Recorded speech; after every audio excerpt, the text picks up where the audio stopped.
మా latest videos కోసం మా ఈ తెలుగు న్యూస్ ఛానల్ సబ్స్క్రైబ్ చేసి గంట సింబల్ యాక్టివేట్ చేసుకోండి. రేపు మంగళవారం రాత్రి 9 తర్వాత ఆవాలను ఇలా రోడ్డు మీద పడేస్తే చాలు కనకవర్షం కురుస్తుంది. వద్దన్న లక్ష్మీదేవి మీ ఇంటికి వస్తుంది. మీ దశ తిరిగిపోతుందని, ఐశ్వర్యం ప్రాప్తిస్తుందని పెద్దలు చెప్తూ ఉన్నారు.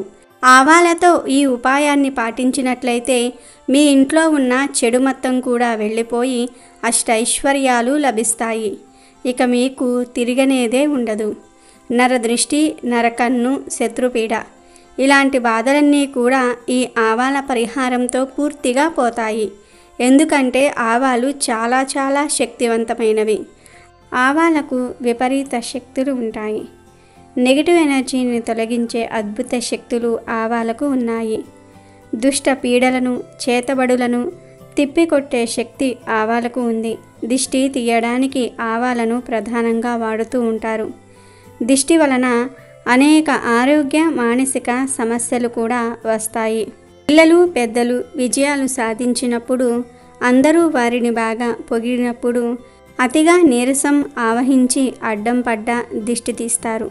దిష్టి తీస్తే పిల్లవాడు కలత, నిద్రపోవటము, నిద్రలో ఉలిక్కి పడుతూ లేవటం వంటి అవలక్షణాలు లేకుండా ఉంటాయి. పిల్లలు కావచ్చు, పెద్దలు కావచ్చు, అనేక వేడుకల్లో పాల్గొనటం వల్ల, చుట్టూ అంతా గుమ్మిగూడటం వల్ల పిల్లలు లేదా పెద్దలు కొంత అనారోగ్యానికి గురి అవుతూ ఉంటారు. అందుకే పెళ్లిళ్లలోనూ, పుట్టినరోజులప్పుడల్లా కూడా విధిగా హారతి ఇచ్చి చివరిలో ఎర్రనీళ్లతో దిష్టి తీస్తారు. ఎర్ర రంగు పదే చూడటం వల్ల అనేక రోగాలు పోతాయి. మనసుకు ప్రశాంతతతో పాటు ధైర్య గుణం కూడా వస్తుంది. కొందరు ఆవాలతో, ఉప్పుతో దిష్టి తీస్తారు.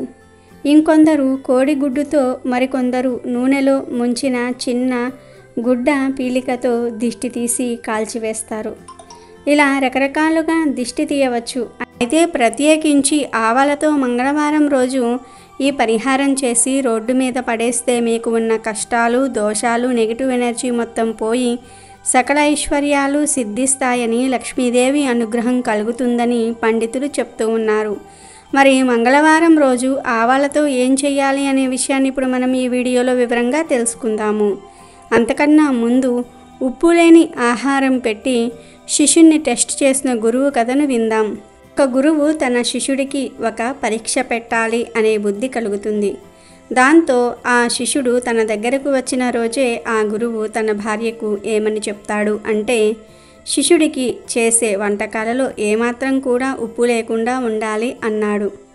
అలాగే చేస్తుంది గురుపత్ని. ఇక శిష్యుడు కూడా ఉప్పు లేని వంటలు అలాగే తింటున్నాడు. అలాగే గురువు కూడా సంతోషంగా విద్యలను ఒక్కొక్కటి నేర్పుతూ ఉన్నాడు. కొంతకాలం ఇలా క్రమంగా జరిగింది. ఒకరోజు శిష్యుడు ఒక్కడే ఉన్నాడు. బోర్ కొట్టి వీధి బయటకు వెళ్ళి అన్నీ చూస్తూ చల్లగాలికి దారిలో ఒక ఆలోచన వచ్చింది. అది ఏమిటి అంటే, ఈ గురువుగారు నాకు ఇంకా ఏం చెప్తాడు? నాకు అన్నీ వచ్చేసాయి కదా, ఏమైనా కావాలి అంటే విషయం చెప్పడానికి నాకు చాలామంది తెలుసు కదా అని అనుకున్నాడు. కానీ ఈ విషయం గురించి గురువుతో చర్చించే సాహసం చేయలేదు. ఎప్పటిలాగే మర్నాడు భోజనానికి వచ్చాడు శిష్యుడు. కూర్చున్నాడు. భోజనం గురుపత్ని వడ్డించారు. శిష్యుడు భోజనం చేయటం ప్రారంభించాడు. ఆ ఆహారంలో కూడా ఉప్పు తక్కువగా వేశారు. వెంటనే శిష్యుడు, అమ్మగారు దీంట్లో ఉప్పు మర్చిపోయారు అన్నాడు. అన్నిటిలో కూడా ఉప్పు లేదు అన్నాడు. భోజనం అయిపోయింది. అప్పుడు శిష్యుణ్ణి గురువుగారు పిలిచారు. అబ్బాయి, ఇంక నీకు నా దగ్గర విద్య రాదు. ఆ అర్హత నువ్వు కోల్పోయావు. మరో చోటికి వెళ్ళి నేర్చుకో అన్నారు. గురువు మాటలు విని శిష్యుడు తన మనసులోని మాట గురువుకి ఎలా తెలిసిందా అని ఆశ్చర్యపోయాడు. అప్పుడు గురువు, నేను ఇన్ని రోజుల నుంచి కూడా నీకు ఒక్కడికే భోజనంలో ఉప్పు లేకుండా పెడుతూ ఉన్నాను. రుచి తెలుసుకోలోని శ్రద్ధ నీకు విద్య మీద ఉండేది. కానీ ఈరోజు నీకు విద్య మీద కంటే రుచి మీద శ్రద్ధ పెరిగి విద్య మీద శ్రద్ధ తగ్గింది. అందుకే నీకు ఉప్పు లేదు అన్న విషయం ఈరోజు మాట్లాడావు. ఇక నీకు విద్య రాదు పో అన్నాడు గురువు. ఈ కథ యొక్క గాఢమైన అర్థం ఏమిటి అంటే, మనకు శ్రద్ధ ఉన్నప్పుడు ఈ రుచులు, షోకులు, పనికిమాలిన కోరికలు, ఆర్భాటాలు, శ్రీ వ్యామోహం లాంటి అనవసరమైన విషయాలు మనసులోకి రానే రావు. ఆ శ్రద్ధ ఎప్పుడైతే తగ్గుతుందో ఇవే కాకుండా ఇంకా చాలా అవలక్షణాలు చాలా తేలికగా వచ్చేస్తాయి. ఇక వీడియోలోకి వస్తే, ఎవరైతే ఆర్థిక సమస్యలతో సతమతమవుతూ ఉన్నారో, ధనం సంపాదించలేకపోతున్నాం అని, సంపాదించిన ధనం చేతిలో నిలవట్లేదని దిగులు పడుతూ ఉన్నారో వారందరూ కూడా మంగళవారం రోజు రాత్రి సమయంలో, అంటే బాగా చీకటి పడిన తర్వాత రాత్రి 9 తర్వాత ఆవాలను తీసుకోండి. ఒక 2 స్పూన్ల తెల్ల ఆవాలు తీసుకోండి. తెల్ల ఆవాలు లేకపోతే మామూలు ఆవాలు తీసుకోండి. కానీ తెల్ల ఆవాలతో ఈ పరిహారం చేస్తే మాత్రము 100కు 100% ఫలితాలు వస్తాయి. ఇంటి యజమాని కానీ యజమాని భార్య కానీ ఈ పరిహారం చేయాలి. ముందు 2 స్పూన్ల ఆవాలు తీసుకొని ఆ ఆవాలను మీ చేతిలో పట్టుకుని ఒకసారి ఇల్లంతా తిరిగేయండి. Bedroom, kitchen, hall, store room, bathroom ఇలా అన్ని రూమ్స్లోకి వెళ్ళి ఒక్కసారి తిరిగేయండి. అలా తిరిగేసిన వెంటనే ఇంటి బయటకు వచ్చేసి మీ ఇంటి చుట్టూ కూడా 3 సార్లు తిరగండి. ఆవాలను చేతిలో పట్టుకుని ఇంటి చుట్టూ 3 సార్లు ప్రదక్షిణలు చేసినట్టు తిరగండి. అలా తిరిగేటప్పుడు మా ఇంటి మీద ఉన్న చెడు దృష్టి, నరకన్ను, నరుల ఏడుపులు, ఆర్థిక సమస్యలు అన్నీ తొలగిపోవాలి అని 3 సార్లు మనసులో అనుకోండి. ఇలా 3 సార్లు మీ ఇంటి చుట్టూ ప్రదక్షిణలు చేసిన ఆ ఆవాలను పట్టుకుని వెళ్ళి ఏదైనా చెట్టు మీద పడవేయండి. అంటే 2-3 రోడ్లు కలిసే చోట పడవేయండి.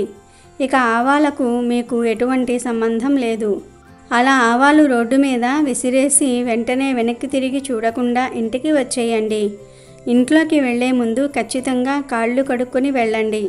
ఇలా ఈ చిన్న పరిహారం చేయటం వలన మీకు ఉన్న ఆర్థిక సమస్యలన్నీ కూడా పోతాయి. ఆర్థిక సమస్యలే కాదు, నెగిటివ్ ఎనర్జీ, నరదృష్టి, నరఘోష, శత్రు బాధలు, శత్రు పీడలు అన్నీ పోతాయి. మీకు అన్నీ శుభాలే జరుగుతాయి. ఇంట్లోని వారిపై ఉన్న దిష్టి దోషాలు పోతాయి. కష్టాలు, బాధలు, మానసిక సమస్యలు అన్నీ పోతాయి. కనుక అందరూ కూడా ఇలా చేయండి. ఆదివారం నాడైనా సరే ఈ ఆవాల పరిహారం చేస్తే చాలు, ఇంట్లో చాలా మంచి జరుగుతుంది. నెగిటివ్ ఎనర్జీ, కష్టాలు, సమస్యలన్నీ కూడా పోయి అష్టైశ్వర్యాలు సిద్ధిస్తాయి. కనక వర్షం కురుస్తుంది. వద్దన్న లక్ష్మీదేవి మీ ఇంటికి వస్తుంది. కాబట్టి ప్రతి ఒక్కరూ కూడా మంగళవారం రోజు రాత్రి 9 తర్వాత ఆవాలతో ఈ చిన్న పరిహారాన్ని చేసి శుభ ఫలితాలను పొంది ఆనందంగా జీవించండి. అమెజాన్లో బెస్ట్ డిస్కౌంట్స్ కోసం వీడియో డిస్క్రిప్షన్లో లింకు ఉంది, చూడండి. అలాగే మా టెలిగ్రామ్ ఛానల్ సబ్స్క్రైబ్ చేసుకోండి. అమెజాన్లో బెస్ట్ డిస్కౌంట్స్ కోసం వీడియో డిస్క్రిప్షన్లో లింకు ఉంది, చూడండి. అలాగే మా టెలిగ్రామ్ ఛానల్ సబ్స్క్రైబ్ చేసుకోండి.